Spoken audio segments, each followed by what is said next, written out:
మన తొలి వెలుగు ప్రేక్షకులందరికీ నమస్తే. ఇక చూడురే, భార్య భర్త ఇద్దరికంట చెవుడు మూగ, చెవులినవాడై మాటలు రావు. అయినా కానీ రోజు పంచాయతీ పెట్టుకునేదంట. మరి వాళ్ళే రకంగా పంచాయతీ పెట్టుకుంటారు నాకైతే తెలియదు, కానీ మాటలు రావు, చెవులినవాడే అయినా కూడా రోజు పంచాయతీ పెట్టుకుంటారంట. పంచాయతీ పెట్టుకొని భార్య పైన కోపంతో 2 ఏళ్ల బిడ్డని గొంతు విసికి చంపిండట తండ్రి.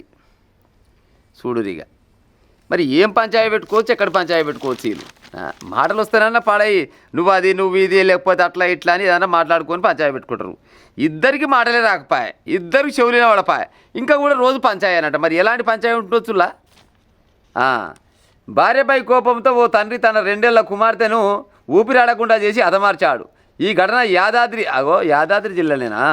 యాదాద్రి భువనగిరి జిల్లా బుధవారం చోటు చేసుకుంది. భువనగిరి మండలం హన్మపురం గ్రామానికి చెందిన బదిర మూగ చెవుడు దంపతులు ఎర్రబోయిన శ్రీరాములు నాగరానికి 2 ఏళ్ల కుమార్తె నిత్యశ్రీ ఉందంట. వారికి తరచూ ఇద్దరి మధ్యలో ఎప్పుడు గొడవలు జరుగుతుండేవి. నాగరాని 25 రోజుల క్రితం పుట్టింటికి వెళ్ళి వచ్చిన తర్వాత ఆ గొడవలు ఎక్కువయ్యాయి. దంపతుల మధ్యలో మంగళవారం మళ్ళీ గొడవ జరిగింది. అదే విషయాన్ని నాగరాని తన తండ్రి మల్లయ్యకు సమాచారం ఇవ్వగా పుట్టింటికి తీసుకెళ్లేందుకు ఆయన బుధవారం హన్మపురానికి వచ్చారు.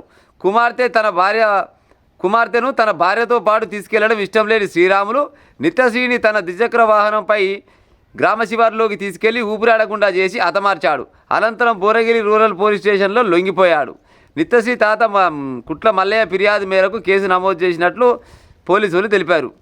కుమార్తెను తన భర్త హత్య చేయడం నాగరాన్ని కన్నీరు మున్నీరుగా విలపించి తనను వేధించడమే కాకుండా తన కుమార్తెను ప్రాణం తీశాడంటూ సైగలతోటి చెప్తుంటే అక్కడ ఉన్న వాళ్ళు మొత్తం ఏడ్చిరంట. మరి అలా సైగలు ఎట్టేటుంటే మనకు తెలియదు, కానీ ఇప్పుడు భార్యకు శివులిన వాడపాయ మాటలు రాకపోయా, భర్తకు శివులిన వాడపాయ మాటలు రాకపోయా, ఏదో మరి గంత తగ్గ బొంత అన్నట్టు మరి ఇక దేవుడు గట్ట పెట్టిండి. అలాగే ఏం చేస్తాం అనుకొని ఏదో 4 రోజులు బతికి సచ్చేదానికి సక్కదానాల బిడ్డని చంపిండు ఈ శ్రీరాములు అంటాడు. శ్రీరాములేనా పేరు? శ్రీరాములే.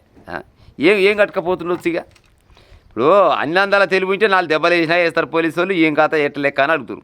ఆ మాటలు రాకపోయా, చెవులిన పడపాయ, ఇంకా ఏం పంచాయి కావచ్చు లేక నాకు అర్థం కాదు. కానీ ఫస్ట్ లగ్గం చేసేటప్పుడే ఏమనుకుంటారు, పిల్లగా చూసినప్పుడే ఈయన కాసు ఉంటుడే గామ కాసు ఉంటుడే అని పెద్దలు ఏదో సరేలే ఇక వాళ్ళకు తగ్గట్టు గంతకు తగ్గ పొంత అన్నట్టు ఏదో పెళ్లి చేసి ఉంటారు. చిన్న మనస్పార్థలు వచ్చినాయి. వస్తే వీళ్ళు ఎట్ట చెప్పుకోవచ్చు, అసలు వీళ్ళ పంచాయతీ ఎట్ట పెట్టుకోవచ్చు? ఓ అరిచేది లేదా, కరిచేది లేదా, ఏది లేదా, ఎక్కలేదా, కానీ రోజు పంచాయతీ అన్నట. మరి ఏ రకమైన పంచాయతీ పెట్టుకోవచ్చు నాకు అర్థం కాదు. కానీ ఇలా ముచ్చట చివరికి ఎట్టెట్ట అయిందని అడిగితే పోలీసు వాళ్ళకు చుట్టుపక్కల వాళ్ళకి చెప్తున్నట, సైగలతోటి నన్ను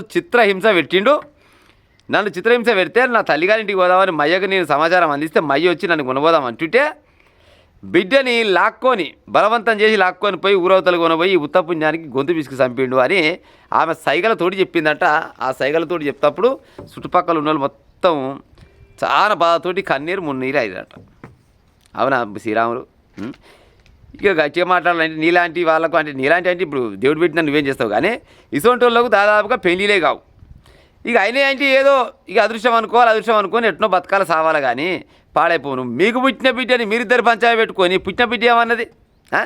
సకదానాల బిడ్డే మీకు ఒకవేళ ఇంట్రెస్ట్ లేకుంటే ఆ బిడ్డని ఎవరికైనా దానం ఇచ్చినా కానీ చదువుకుందరుగా, సకదానంగా ఏదైనా అనాశరణాలు ఇచ్చినా కానీ చదువుకుందరుగా. గది కాకుండా భార్య మీద కోపంతో ఉత్తపుణ్యానికి బిడ్డలు చంపిరంటే ఏం కావాలో చెప్పురు. ఇక గిట్ట అయితే మీకు ఎవరైనా కానీ భార్యాభర్తలు పంచాయతీ పెట్టుకుని ఉపాయం ఉంటే మీరు పంచాయతీ పెట్టుకొని కొట్లాడుకొని ఏమైనా చేసుకోరు, కానీ ఉత్తపుణ్యానికి బిడ్డలు చంపి పాపం కట్టుకుని ఉపాయం చేయకూరి.